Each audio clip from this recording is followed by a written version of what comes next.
जय Jivdani. Beauty with astrology की founder मैं कामिनी खन्ना आप सभी समझदार दर्शकों के आगे एक बार फिर हाजिर हूं मोटिवेशन करने के लिए। अब ये मोटिवेशन जब खुद के ऊपर बीतती है ना, तभी इंसान दूसरे को कर पाता है। और जब खुद नहीं झेला होता और झूठी झूठी बातें हम दूसरों को बोलते हैं तो आप पर जब घटित होता है तो आप घबरा जाते हैं। अब देखिए, जैसे कि मुझ पर बहुत कुछ घटित हो चुका है और मैंने वो शेयर भी किया अपने चैनल पर वेट लॉस जर्नी में। आप देख सकते हैं मेरी वेट लॉस जर्नी जो मैंने 10 मिनट के अंदर बना के आपको शेयर की थी। मैं बहुत छोटी सी थी और मुझे काली खांसी और 3 बार ब्रोंकाइटिस हो चुका था। मेरे लंग्स वीक हो गए इतने ज़्यादा कि 21 साल की उम्र में मुझे प्लूरसी भी हो गई। मेरी माँ स्वर्गीय श्रीमती निर्मला देवी जी संसार की बहुत बड़ी गायिका थी शास्त्रीय संगीत की, और घर परिवार में सभी गाते थे, बहुत अच्छा गाते थे। मतलब मेरी जो स्वर्गीय बड़ी बहनें थी बहुत अच्छा गाती थी और बाकी लोग भी बहुत अच्छा गाते। लेकिन मैं जो मोटी आवाज़ लेके और लंग्स की प्रॉब्लम लेके पैदा पैदा नहीं, बाद में जो मुझे शनै शनै होता गया तो मेरी आवाज़ मोटी हो गई और मुझसे किसी को कोई उम्मीद नहीं थी कि ये गाना गाएगी। मेरे मन में ये बात रहती थी हमेशा कि मैं बहुत कुछ करना चाहती थी और नहीं होता है। यही तो बात होती है कि आप बहुत कुछ करना चाहते हैं और आपकी विपरीत परिस्थितियां हो जाती हैं। तो विपरीत परिस्थितियों से लड़ने के लिए बड़ा ही छोटा सा कदम उठाया मैंने। संगीत के गुरुजी अपने घर बुला लिए, स्वर्गीय प्रकाश प्रसाद जी, एकदम मेरे भाई और पिता के जैसे। और उनसे मैंने कहा कि देखिए फलानी वो सिंगर जो है ना, वो बहुत अच्छी तान निकालते हैं, क्या मैं कभी निकाल पाऊंगी? उन्होंने कहा जरूर दीदी। और उसके बाद मेरा सफ़र शुरू हुआ। मेरे लंग्स मुझे करने नहीं देते थे। मैंने बहुत सारा प्राणायाम किया, बहुत सारी सांस की क्रियाएं की। अदरक के छोटे छोटे टुकड़े करके उसको सेक सेक के तवे पे खाया करती थी।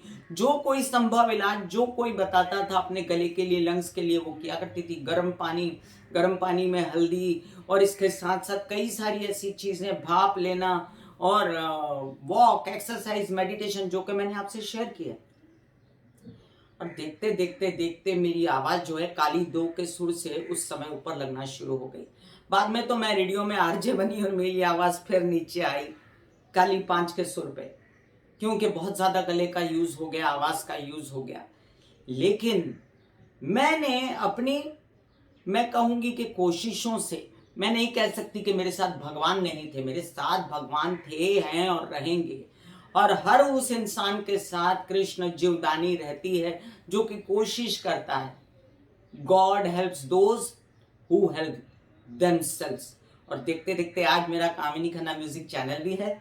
मैं हर गाना खुद गा लेती हूँ आप लोगों के आशीर्वाद से, और उन्हीं कोशिशों से बोल भी लेती हूँ, क्योंकि थक जाती हूँ बोल के, क्योंकि इतनी सारी बीमारियां मेरी छाती ने, मेरे लंग्स ने झेली हैं। और उसके बावजूद प्राणायाम, योग, एक्सरसाइज, मेडिटेशन, इन सब के चलते, जो कि कभी समय निकलता है कभी नहीं निकलता। आप कहेंगे मुझे समय नहीं निकलता, मैं आज करती हूँ, कल नहीं करती हूँ, परसों नहीं करती हूँ, तो कोई बात नहीं। चौथ रोज करिए, 5वें रोज करिए, छठे रोज करिए। मेरे साथ भी ऐसे होता है, आज होता है, कल होता है, परसों होता है, फिर उसके चौथ रोज नहीं होता।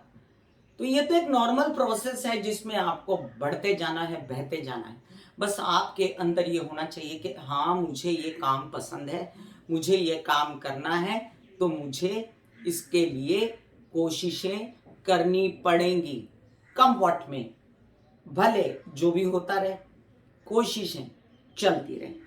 चलिए अब आती हूँ मैं अपने अगले मेडिटेशन के टॉपिक पर।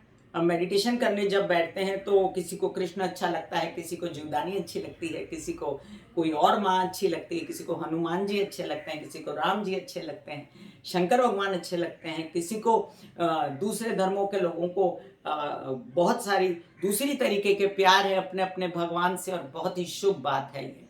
अब ऐसे में इंसान की प्रायोरिटीज होती हैं। जैसे मुझे ये चाहिए, अब मैं सनातन धर्म की बात करूं, अगर हिंदू धर्म की, तो जैसे मुझे बल चाहिए, मुझे दिमाग में शक्ति चाहिए, मुझे शरीर में और मानसिक शक्ति चाहिए। तो इसके लिए मैं आराधना किसी और देवता की कर रही थी जो मेरे प्रारब्ध में था, लेकिन जब मैं आराधना करती हूँ दुर्गा की तो मुझे वो बल की प्राप्ति होती है। ऐसा क्यों होता है?